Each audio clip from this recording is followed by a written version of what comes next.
ल good afternoon सबैलाई।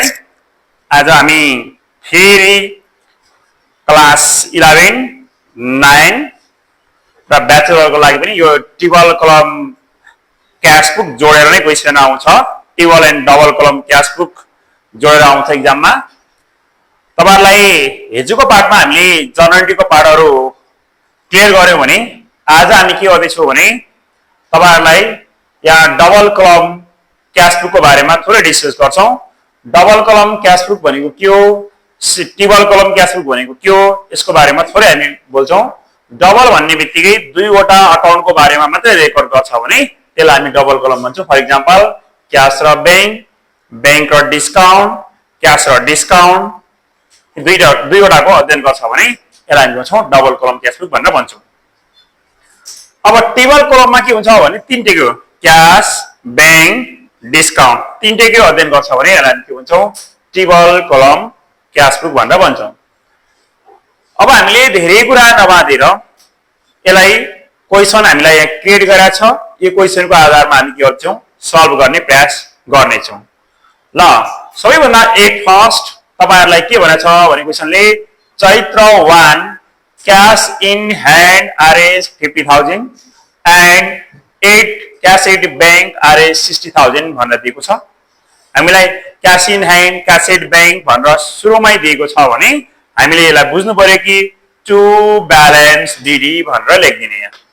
त्यसैले हामीले लेख्छौं चैत्र भनेको 12 महिना 1 गते टु ब्यालेन्स डीडी भनेर क्याशमा 50,000 बैंकमा 60,000।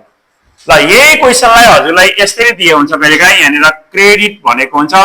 यस्तो अवस्थामा यसलाई के हो यहाँनिर माइनसमा राख्नु पर्यो, होइन भने क्याशलाई 50,000 डेबिट साइडमा राख्नु पर्यो र क्रेडिट भनेको अवस्थामा हामीले यहाँ बाई ब्यालेन्स डीडी भनेर यहाँ बैंक कलममा 60,000 प्लसमा राख्नु पर्यो। है यो क्रेडिट भनेको क्रेडिट साइडमा राख भनेको अथवा माइनस हो भन्नु खोजेको यस्तो भनेको अवस्थामा यो गर्नु होला। ल एउटा काम सिधै स्क्रिन टिप बनाउन आवश्यक छैन। दोस्रो नम्बरमा जाउँ। अब हामी दोस्रो नम्बरमा जान्छौं। चैत्र 5 मा के भनेछ भने सोल्ड गुड्स अन क्याश 30,000 भन्यो। हामीले 30,000 बराबरको सामान बेच्यो भने क्याश आयो। What comes are debit, what goes are credit. Cash आयो, क्याश के भयो डेबिट भयो। त्यसैले क्याश डेबिट भयो, सेल्स के भयो क्रेडिट भयो।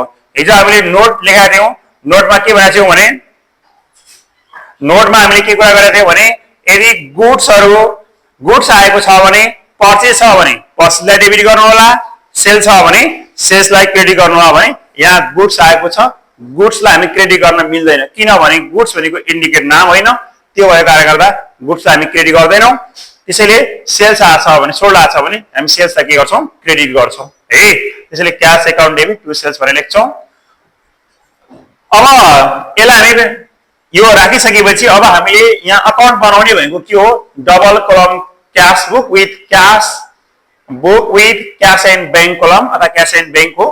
यो सीआर साइड हो, यो के हो DR side, date particular LF cash bank यहाँसम्म भयो। यो देखि फेरि के गरेको यसलाई डबल साइड सारेको हामीले।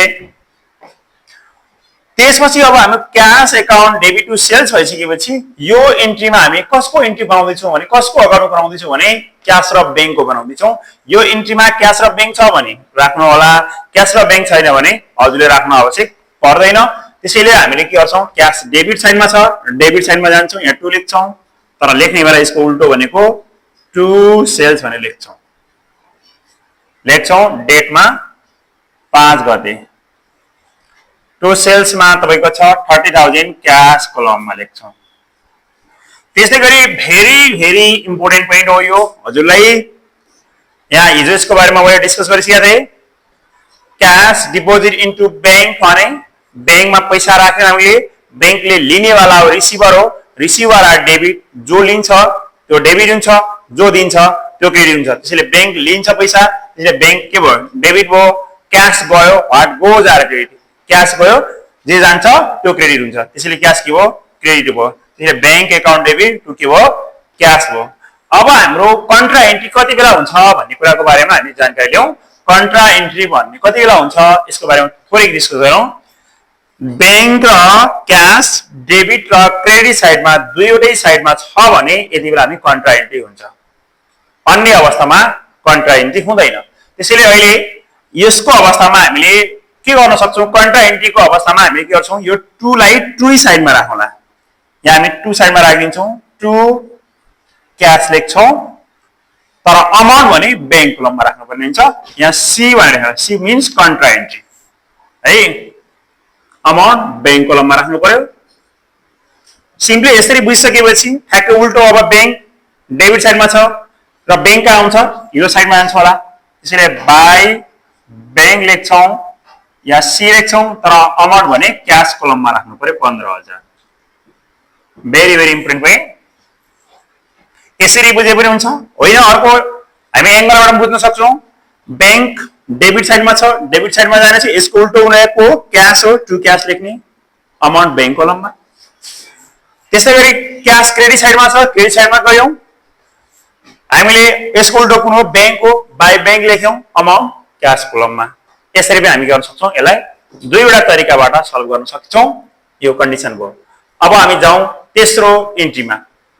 परचेज गुड्स आरएस 15,000, 15,000 बराबरको हामीले सामान किन्यौं, and paid RS 10,000 in cash भन्यो। 15,000 मध्ये 10,000 को हामीले के गर्यौं क्यास तिर्यौं, ब्यालेन्स थ्रो बाइ चेक भन्यो।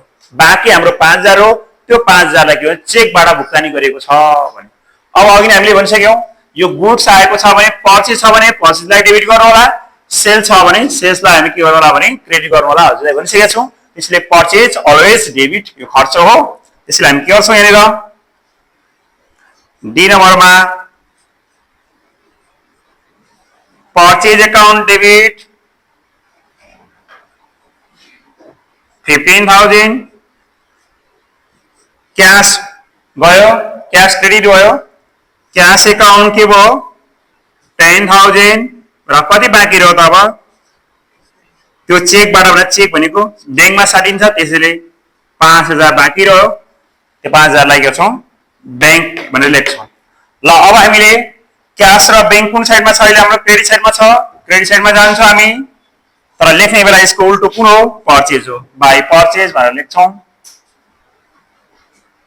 पर्चेज लेख्छौं र क्यासमा 10,000, बैंक कोलममा 5,000 छ। अब त्यस्तै गरी नेक्स्ट पोइन्ट आयो हाम्रो withdraw 50,000 cash from the bank भन्यो। हिजो यसको बारेमा मैले एक्जाम्पल दिएको थिएँ। तपाईले बैंकबाट पैसा झिक्नु भयो, कार किन्नु भएको छ, त्यो पर्सनलको लागि किन्नु भएको, पर्सनल युजको लागि किन्नु भएको, त्यो भनेको ड्रइङ हो। तर तपाईले बस किन्नु भएको छ, स्कुलको लागि बस किन्नु भएको छ भने त्यो बस किन्ने बेला तपाईँ के गर्छ, अफिसको लागि किनेको त्योले के गर्छ, पैसा अर्न गर्छ, विद्यार्थीबाट पैसा उठाएर के गर्छ, पैसा रिसिभ गर्छ। त्यसैले क्यास आउँछ, अफिसको लागि cash account debit to bank भन्नु होला, पर्सनल युजको लागि किन्नु भएको छ भने पर्सनल युजको लागि छ भने क्यास आउँदैन, त्यसैले drawing account debit to bank भनेर लेख्नु होला भनेको थिए। अब हामीलाई अहिले यसको उल्टो भाइ बहिनीहरु हेरेर रट्नु पर्दैन, ठ्याक्कै यसको उल्टो, कुनै टेन्सन छैन। अघि हामीलाई बैंक टु क्यास भयो भने अहिले के भयो क्यास टु बैंक, बैंकबाट पैसा झिक्यो, पैसा आयो, क्यास अकाउन्ट डेबिट भयो, क्यास अकाउन्ट डेबिट दिनेवालाको बैंक हो, त्यसैले बैंक के हो क्रेडिट भयो। यहाँ पनि यसको उल्टो छ, यहाँ हजुरले हेर्न सक्नुहुन्छ मजाले 15,000। अब यो पनि कन्ट्रा एन्ट्री हो, क्यास र बैंक क्रेडिट डेबिट र क्रेडिटमा छ, कन्ट्रा एन्ट्री हो। त्यसैले अब यसको पनि टर्म्स हेरौं, अघि नै सिकाइसके 2 वालालाई 2 साइडमा राख्नु होला भने यहाँ डेट हजुरले लेख्न सक्नुहुन्छ। अब यहाँ डेट 8 तारिख रहेछ, 8, यो पनि 8 तारिख, यो 10 र हाम्रो यो 15 तारिख। 2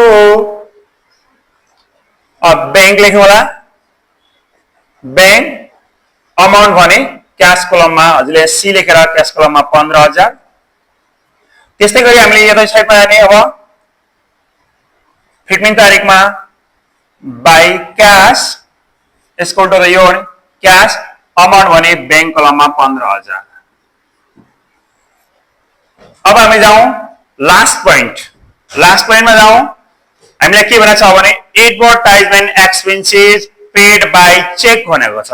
विज्ञापन खर्च, विज्ञापन सम्बन्धी खर्च, एडभर्टाइजमेन्ट एक्सपेन्सेस भनेको खर्च हो। त्यो एक्सपेन्सेस हामीले जर्नल एन्ट्रीको रुल पढेको थियौँ हामीले, all the expenses losses are debit भन्ने पढेको थियौँ। त्यसैले एडभर्टाइजमेन्ट विज्ञापन खर्च भने खर्च हो, खर्च के हुन्छ अलवेज डेबिट हुन्छ। त्यसैले हामी के गर्छौँ advertisement expenses account debit to के हुन्छ भने टु बैंक हुन्छ, चेक बैंक हुन्छ। यसरी बुझ्नु होला, होइन भने यसको ट्रिक भनिदिन्छु। ट्रिकको आधारमा मजाले हजुरले गर्न सक्नुहुन्छ। यो पेड भन्ने उडाउने बित्तिकै क्यास छ भने क्यासलाई क्रेडिट गर्नु होला, चेक छ भने चेकलाई बैंकलाई क्रेडिट गर्नु होला। कुन टाइटलमा पेमेन्ट गरेको त्यो टाइटललाई के गर्नु डेबिट गर्नुहोस्। यहाँनिर स्यालेरी पेड भन्ला, salary account debit to bank cheque भन्यो भने वेजेस पेड भन्ला, wages account debit to cash cheque नभनेको अवस्थामा क्यास हुने हो है। जुनसुकै टाइटलमा पनि पेड गरेको छ, पेड र पेमेन्ट भनेको छ भने हामीले बुझ्नुपर्छ कि एडभर्टाइजमेन्ट अकाउन्ट डेबिट टु के हुनेछ बैंक भनेर हामीले के गर्छौँ लेख्नेछौँ। ल अमाउन्ट हाम्रो छ यहाँ 10,000। ल यदि क्लियर भइसकेपछि अब हामी जाउँ यसमा एडभर्टाइजमेन्ट एक्सपेन्सेस हाम्रो छ 10,000 र बैंक। अब बैंक कुन साइडमा छ क्रेडिट साइडमा छ। हामी क्रेडिट साइडमा जान्छौँ बाई एडभर्टाइजमेन्ट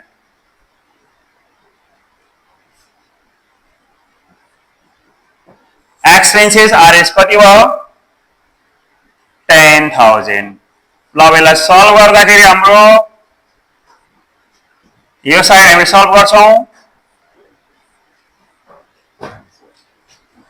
अब जोडौँ यो साइडमा, यो साइड जोड्दाखेरि हाम्रो कति भयो भने 80 90 95 भयो। अब यो साइड जोड्दाखेरि हाम्रो कति भयो भने भ्यालु, हामीलाई भ्यालु यो साइडमा कम भइरहेको जस्तो लाग्यो। यो साइडमा भयो तपाईको 25,000 मात्रै भयो। 25,000 भनेपछि हामी यसो हेर्दाखेरि त भाइ बहिनीहरु हामीलाई त 80,000 को कम परिरहेको जस्तो लाग्यो। 70,000 को लगभग 70,000 को कम पर्यो। यो साइडमा हामी के गर्छौं बाई ब्यालेन्स सिडी भनेर 70,000 यहाँ लेख्छौं। अब त्यस्तै गरी यहाँ पनि हामी जोडौं। यो साइडमा छ हाम्रो 75,000 छ हाम्रो साइडमा। अब यहाँ 75 छैन, यहाँ हाम्रो कति छ भने 30,000 मात्रै छ भने हामीले यहाँ 45,000 कम पर्यो। 75 पुग्नलाई 45,000 कम पर्यो। ल यसलाई हामी के गर्छौं यतानेर टु ब्यालेन्स हामीलाई के भन्छ भने सिडी भनेर यहाँ सिडी लेखिसकेपछि यहाँ बीडी ब्रोक डाउन अथवा ब्यालेन्स डाउन भन्छौं र 70,000 यो साइडमा 45,000 भनेर यसरी लेखेर हामी के गर्छौं यसलाई एन्ड गर्छौं। ल यसरी हामीले डबल कलमको काम गर्छौं। त्यसपछि अब यस्तै गरी हामी एउटा अर्को ट्रिपल कलम पनि हामीले एकछिनपछि गर्ने छौं है। भन्दै आजको लागि हाम्रो भिडियो यही अन्तिम गर्छौं। हस्त नमस्ते।